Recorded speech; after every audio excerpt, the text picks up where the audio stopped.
Did y'all see Governor Tim Walz's response to an ICE agent gunning down Renee Good earlier this morning? And not just that, 2,000 ICE agents pouring into Minneapolis in order to inflict a reign of terror on a peaceful American city. This morning, we learned that an ICE officer shot and killed someone in Minneapolis. My deepest condolences to the family, to the loved ones who had to learn about this tragic event on national television.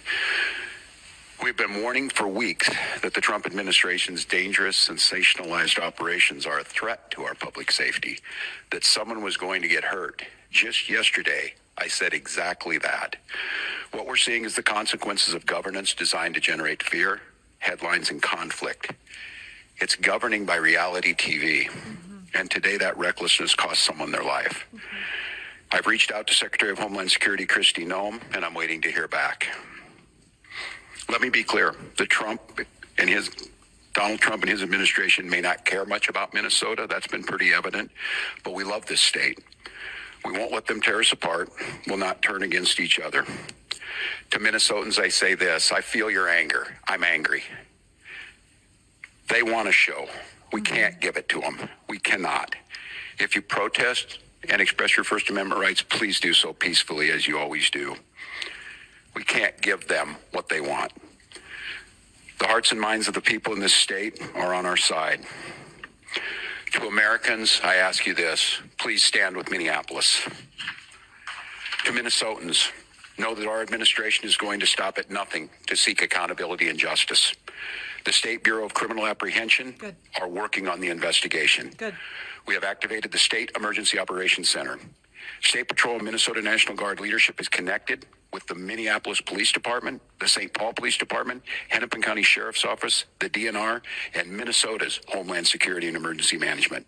We have activated dozens of members of the State Patrol's mobile response team. And from here on, I have a very simple message. We do not need any further help from the federal government. To Donald Trump and Kristi Noem, you've done enough.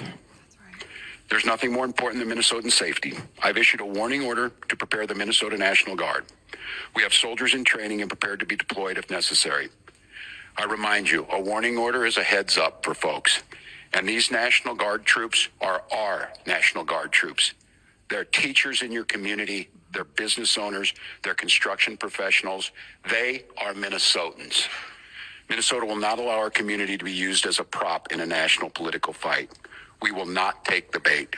Earlier today, before Governor Walz said this, I asked folks on Facebook, what do you think about people who are saying that the National Guard should come to the defense of the American people, that the National Guard should be protecting American cities from the tyranny of Donald Trump's brown shirts, from his private paramilitary force that is hell-bent on breaking the law, violating our rights, and thinks that they can literally shoot down American citizens in the street and get away with it. And it's interesting, the comments were really overwhelmingly like, yeah, where has the National Guard been this entire time, right? Donald Trump has tried to weaponize the National Guard against American cities, against American people. Donald Trump is treating American citizens and American cities as military targets. The Republicans have funded to the tune of tens of billions of our taxpayer dollars Donald Trump's private force of inept, out-of-control goons. They are using our taxpayer money to terrorize us. They are using our taxpayer money to hire the fail sons of law enforcement who can't get a job anywhere else, who are so unbelievably unqualified and untrained, a complete anxiety-ridden mess. They have no capability to carry out the kinds of law enforcement activities that they are being directed to do in city after city across America. And by law enforcement activities, I mean committing an ethnic cleansing, right? And I do understand that it works to the regime's advantage to a point to have reckless, out-of-control men who panic and do things like shoot people. They've shot so many people in the last year. It's just that Renee is the first American citizen to die from it. They've rammed people with their cars. They have beaten and brutalized Americans. They've abducted more than 170 American citizens and stuffed them into detention facilities. They've denied countless immigrants and American citizens access to their legal counsel to medical care. ICE goons are being funded to violate our rights. ICE goons are taking our hard-earned taxpayer money and using it to brutalize us, to terrorize our neighborhoods, and to violate our rights. So it makes sense on some level for the National Guard to come to our defense, because as Governor Walz said, the National Guard in Minnesota, that's made up of Minnesotans. When people were worried about the National Guard being activated here in Portland, I was like, those are Oregonians, y'all. Those are our neighbors. Those are our friends. Those are Oregonians. And for the last year, the Trump regime has been using our neighbors who serve in the National Guard to try to advance Donald Trump's awful fascist authoritarian agenda. And like, yeah, I understand why governors have been hesitant to mobilize the Guard to protect us from ICE goons, because, right, that's an escalation. And we know that de-escalation is preferable for so many reasons. But it's now at a point where the federal government is using ICE goons to gun down American citizens. Donald Trump thinks that he can just unleash thousands of these fucking thugs in our cities and that they can break the law and brutalize us and they can get away with it. And it's really encouraging to hear Minneapolis's mayor and Minnesota's governor speaking up, committing to an investigation, committing to justice, committing to protecting their own people, right? And I said in a video earlier today that the defense of democracy, I think, is very much on a state and local level. Donald Trump wants to make himself into a king. The Supreme Court is helping that. Republicans in Congress are helping that. And so it does really feel a little bit like history repeating itself. It does feel like the time that the 13 colonies got together to free ourselves from the tyranny of a king.